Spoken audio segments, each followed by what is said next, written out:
My name is LSD Suicide. I'm gonna be your host for this evening. We have a great fucking show for you guys tonight, and we're gonna get it started off right with a babe who's traveled all over the world with the Suicide Girls. She performs her comedy in New York and LA. Are you guys ready to laugh your fucking asses off tonight? Hell yeah! Then give it up for the beautiful, the hilarious Lindsey Jennings!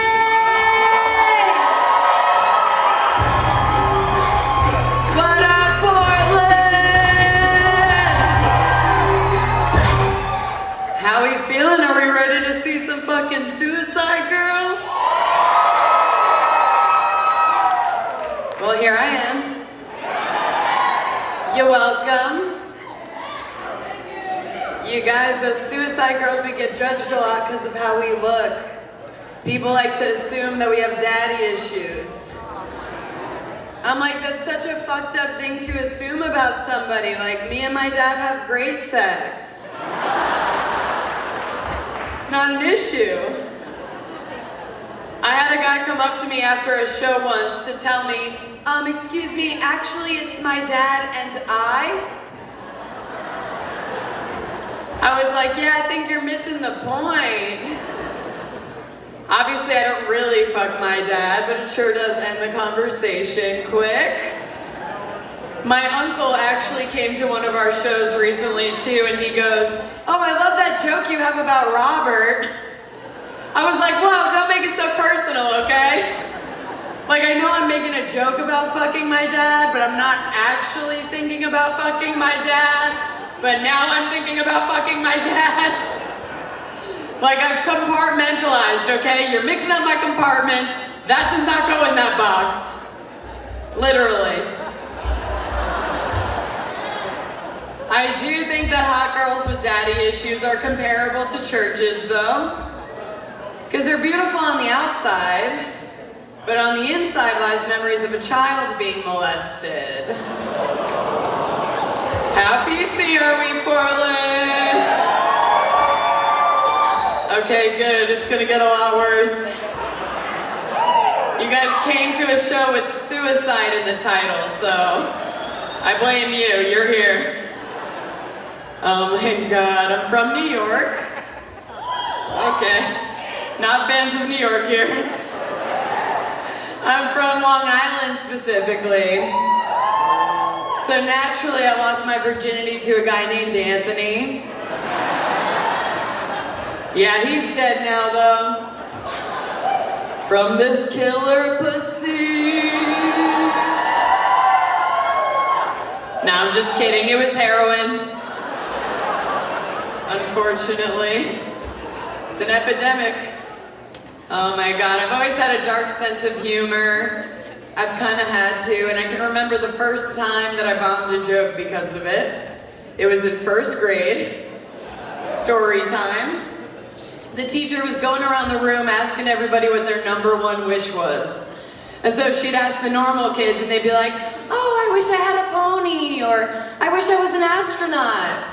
And then when it came around to me, and she was like, Lindsay, what's your number one wish? I thought it'd be hilarious. So in my metal voice, I screamed, I wish I would die. No one laughed. The teacher was obviously concerned. She was like, oh my God, why would you wish that? And I panicked, so I lied. And I was like, I don't know, my brother and sister are mean to me. And yeah, they were mean to me, but like a normal amount of mean, not like a 6-year-old suicide kind of mean. So fast forward 2 years, my sister's threatening my life, and I say, good, I wanna die. Normal 3rd grader. And my mom overhears, and she's like, oh my God, don't say that. Don't you remember what happened last time you said that? And I was like, nah, bro, what? She's like, you had to go to therapy for a year? I was shooketh. No joke, I legit just thought that I was special, and that's why I got to leave class twice a week. To go hang out with Miss Wagner and draw pictures of my happy family. Oh, I haven't had therapy since, if you can't tell. I could use it. It's been a crazy year. It's been a good year, though. I became an aunt for the first time. Thank you. I also became a stripper for the first time. You guys are fucked up. That always gets a louder response. You're like, we don't need any more babies. The world's overpopulated. But you know what we could use some more of? If you guys would have waited, you would have realized they had a girl. She can eventually become a stripper too. It is a weird juxtaposition between like responsibility and irresponsibility though. The responsible part being that I became a stripper. My brother should not be a dad. Nah, he's killing it. The baby, he's killing it. No, my brother's actually a good dad. I'm actually a bad stripper. Turns out, I only lasted 3 whole days as a stripper. Because that was just one too many yeast infections. It's just the cold hard facts. Oh my God, I gained a lot of perspective in that 3 days. I also gained a lot of weight this year, so I'm like, is my vagina actually just yeastier from all the bread I've been eating? Still contemplating it, still eating it. Oh my God, I didn't last long as a stripper, so I had to make money other ways. And I actually picked up some acting gigs, which was cool. I repeatedly booked the role of stripper, hooker, and prisoner. Because apparently Hollywood only casts me as my future. I'm like, fuck, what's next? Murder victim? Hooker corpse? Forensic files? They're coming out with a new season. Yes, true crime. Oh my God. But now I'm on tour with these girls, so I'm doing all right for the next 6 weeks. And it is crazy being on tour with 10 girls for 12 weeks. You gotta do things to stay sane. Luckily, I grew up sharing a room with my sister, so I know how to masturbate quietly. I keep it together. We are very dick deprived on this tour though. It's just a whole lot of estrogen. Like, we usually have to get right on the bus after the show. We drive to the next city while we sleep. We have no time for dick. It's very sad.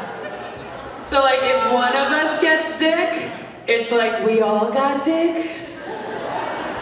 We'll congratulate each other with the same enthusiasm as if we got a new job. We're like, oh my God, congratulations, what's your new position?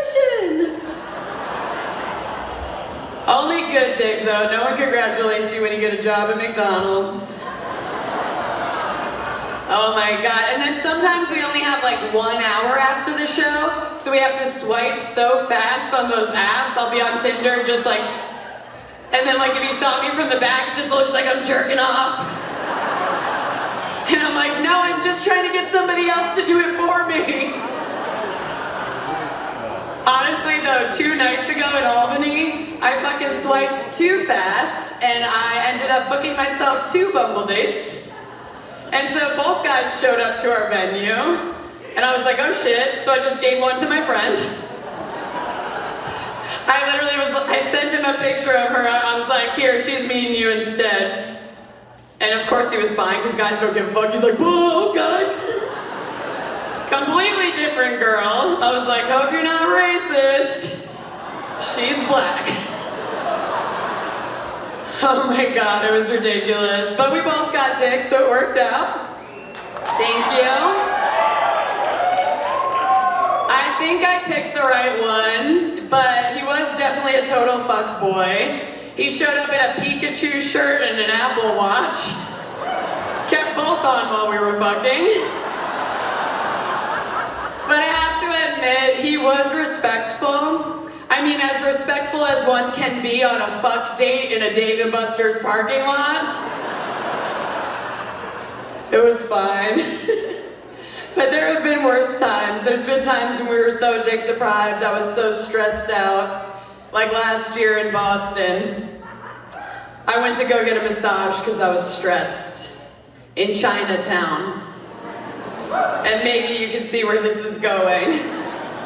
I went to get a massage and I walked down those seedy basement stairs and I actually walked into a pleasant surprise. It seemed like a mom and pop shop. There was a little toddler running around. There was an old Asian man running the front desk. He looked about 80, so he had to be at least 150. And so the old man brings me to my room. He says, you know, derobe, lie face down, your massage therapist will be in a few. I'm like, okay, cool. It's dark. They got the sexy 90s R&B playing. You know, my massage therapist comes in, he starts working on me. I can tell he's got these young, supple hands. I'm like, okay, this is a hot Asian. And so when you get a massage, they'll do your thighs and they'll do your glutes. And sometimes you can't tell if they just like accidentally got a little too close or if they're testing the waters, you know? And so I got molested.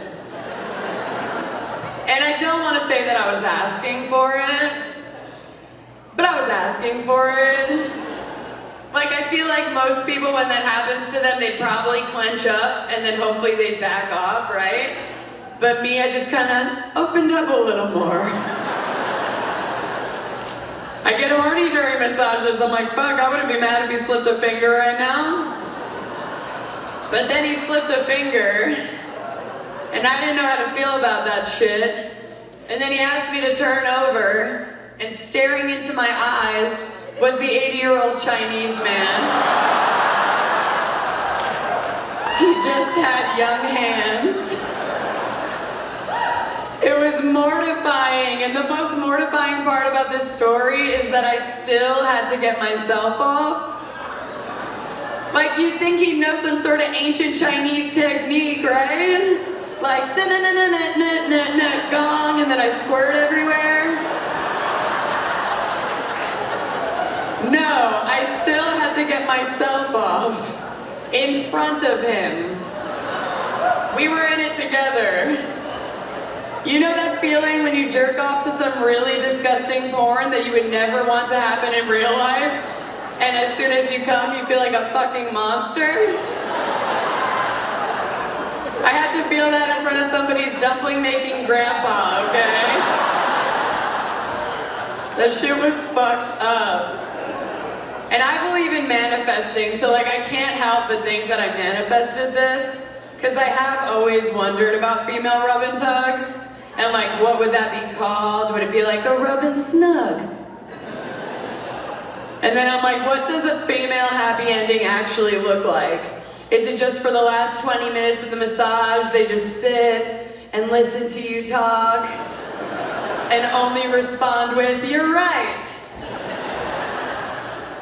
Oh my God, that story is 100% true except for one tiny little minor detail. I knew it was the old man the whole time. I was desperate. I let it happen. I didn't know how to feel about it though, you know? So like afterwards we went to Connecticut and I got a little too fucked up. And I was walking around the Yale campus asking random people if they knew where I could find cocaine. Okay, well, you're getting arrested tonight. He's over here. Idiot. Oh my God, and I asked this one dude and he pulled out a police badge. He was like, "Do I look like I know where to find cocaine?" I was like, "Yes, the best kind." Where is it? I'm trying not to do drugs. I still smoke a lot of weed though. Any potheads? I have a terrible short-term memory because of it. It's very bad. People like to tell me that I've used weed as a crutch to be lazy in life. I'm like, I'd like to think I've used it as a wheelchair. That shit is way less work. Way more efficient. Another fact about me, I smoke a lot of weed. I love that shit. I'm also a firm believer that how you feel has a direct correlation to what you put inside your body, you know? It only makes sense to me. So I'm like, oh, duh, that's why I always feel like a dick. It makes total sense. Speaking of dick, I have a rotation of dudes. I have a roster. Don't hate, okay? Could end up being one of you. We have an hour after the show tonight. You only need 5 minutes. I get a dick, I get a dick, I get a dick. I'm like the opposite of Oprah. I just take that shit. So I have a rotation of dudes, and I realized recently that when I picture them in my head, I picture them like the original swipe, like way before Tinder, but when you're swiping through, trying to pick a character on Mortal Kombat. And I've unlocked a lot of characters. So you'll see the character, you'll see their strengths on one side, you'll see their flaws on the other, right? So take a character like Jax, it would be like strength, large weapon. Jax is black, for those of you who don't know. And then it might be like flaw, doesn't eat pussy. That's a flaw. So then you see the character and they're just standing off to the side, right? Just shuffling.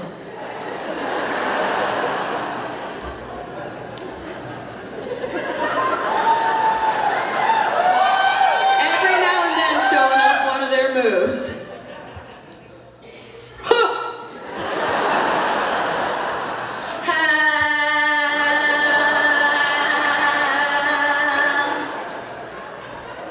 Obviously not a Jax move. Definitely more of a reptile move. And then do you guys remember Goro, the forearm dude? I've never seen a more perfectly built man in my life. He's got one hand for the clit, one to choke me, one for the butthole, and one to just boot me on the nose every now and then. You need that sometimes. So I pick my character, I become Scorpion, I go to sex them, I'm just like, get over here. And then right before he comes, a little voice goes off in my head, it's like, finish him. Flawless victory. Thank you, and I do every time. Oh my God, I do have a little confession to make though. My rotation did include a married man for a bit, and I'm not proud of it. But you guys, I can't make this shit up. His name was Cheetah.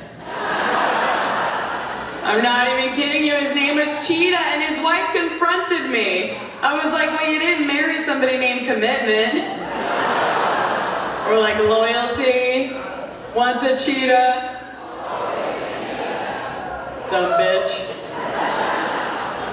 Oh my God, you guys seem like a fun crowd. How we feeling, Portland? Looking beautiful tonight. How's this row of dudes doing? You guys good? You guys into anal? Together? Nice, you guys can make a nice human centipede right here. You're not into it? They're not into it. Well, one of them might be, I can't tell. The other ones are a clear no. Honestly, I get it, I'm not into anal either. And there are guys who expect it nowadays. I'm like, the only way I'm letting a dude in my asshole is if I'm in love with him. Or if I already have a dick in my pussy. Like to me, anal with no vaginal is like peanut butter, no jelly. That shit's way too dry. No one wants a peanut butter sandwich. Sit down, bitch. It's too dry. Like if my vagina is general admission, my asshole's standing room only. None of you are in my asshole tonight, that's good, because it's a little hairy. Oh my God, I do want to talk about what kind of porn we're watching though, Portland. But we'll say it together, okay? On 3, don't come early, I know you're used to that. On 3. 1, 2, 3. Gang bang! Just me? I'm really into gangbang porn, and I really want to have a real life gangbang, but not like in the porn, you know? I just want to have like a safe, loving gangbang. Is that too much to ask?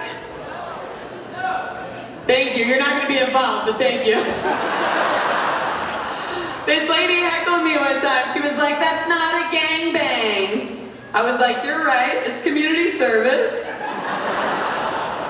No joke, I had to Google. I was like, how to have a safe gangbang?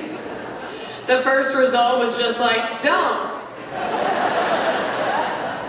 do it.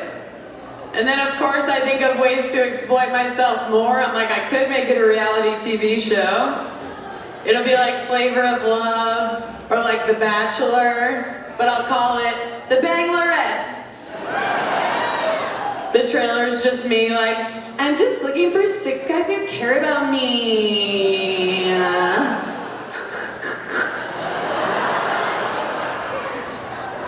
No small dick dudes allowed in my gangbang though. I'm a bit of a sizist. Any micropeens in the building? Show of hands. We know you are. One guy? Bullshit. See, I swear small dick dudes are like Freemasons. Because they're everywhere, but no one's talking about it. I'm pretty sure that's just what Freemasonry is, a big circle jerk of little dick dudes like, we've got a secret, you can't see it.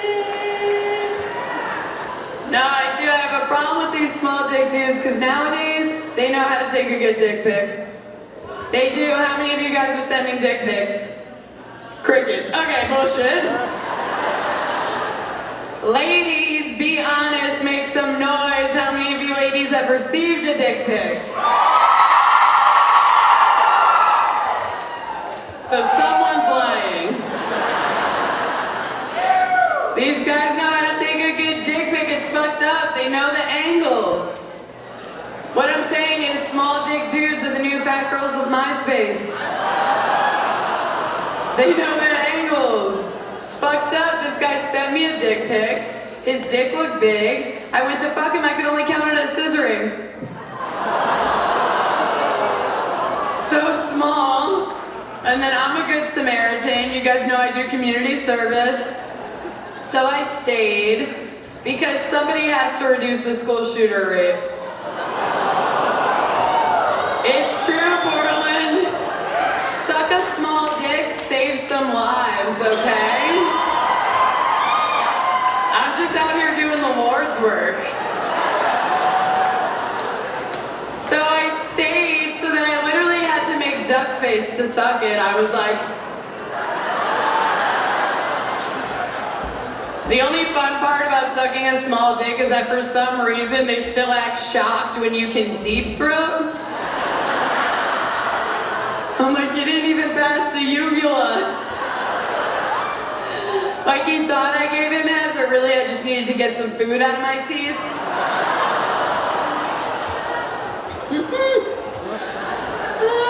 While I'm on dental hygiene, I had a guy tell me that he was whitening his teeth for me. I was like, dope, you're gonna be flossing later too. I haven't shaved in a while. Are we into bush here? Pubic hair, not the administration. Honestly, I don't give a fuck anymore. I grew my bush out. I'm done trying to look like a baby. I'm done. You wanna fuck me? You're fucking a Venus flytrap. Welcome to the jungle, baby. Seriously, last time I tried to groom down there, I had to camp out for 3 days. Shit's no joke. Oh my God, you guys seem like a fun, positive crowd. Are we trying to stay positive, Portland? Nice. Me too, I'm trying. It's hard though, but I am doing little things. You know, for instance, like when I get my period. I'm not happy about it, but I'm grateful. Because I just saved $500. I guess if I split it up between everybody, it be like 25 ahead, but who's counting? Oh my God, I had a guy heckle me one time. He was like, "You're paying too much for abortions." I was like, "What is this, a Geico commercial?" "Are you paying too much for your abortion services? Call Geico. 15 minutes could save you the rest of your fucking life." Oh, people get uptight about abortion, they do. It's fucked up. It's fucked up what's happening with abortion laws right now. We have the right to fucking choose. It's fucked. And we're losing that right in states, and it's crazy. Because not only should we be able to fucking choose, but they're also using aborted babies for productive things in society. They are. They're using them for stem cell research, and for coffee creamer, and skincare products, and mascara. People are mad about it. I'm like, why are you so mad? At least they didn't die in vain. They're not animal testing. Okay, it used to be you only knew you were gonna have dead babies on your face if a guy was jizzing on your face. Now we're just letting them mature a little bit more. So now every time a dude comes into a condom, he's wasting precious mascara. And we need that shit. There's a lot of ugly bitches out there, hiding under a lot of cum. Like maybe she's born with it, maybe it's dead babies. You guys know that classic slogan. Oh, you guys get uptight too, huh? People get mad. I had 3 girls actually walk out one time. Kind of like how they walked out on that poor baby's life. Portland, I'm obviously joking. I don't take abortion lightly. It's definitely a very heavy flow. You have to wear a pad. You have to. Oh my God, don't worry, it's not gonna get any worse than me. Oh my God, I'm gonna leave you guys on a serious note though. I do wanna have a quick PSA before I go. And women, please clap if you agree with me. We do too much for these men. We do too much for these men. And the truth is that no matter what you do, no matter how much makeup you put on, no matter how much weight you gain, and no matter how hairy your fucking vagina is, guys will still fuck you. It's true, and if some guy expects you to do all that, fuck that dude. Literally, because even he will still fuck you. It's too easy, they don't want us to know. So I like to fuck with these dudes. I like to wear sexy thigh highs over my hairy ass legs. So I fucked this one guy, and afterwards he was like, "Damn, I thought your legs were mad hairy for a second, but then I realized you had those socks on." So then I pull my thigh high down, I'm like, "Nah, my legs are mad hairy. You just fucked a beast." I feel like I'm deprogramming the male society one fuckboy at a time. Barley, you guys are amazing. Thank you guys so much for coming out. We love you. I love it here. You guys are so much fun. Such a great crowd every time you come here. I'm Lindsey Jennings. Hit me up on the internet. Lindsey Jennings with a Z on Instagram. Hit me up on Suicide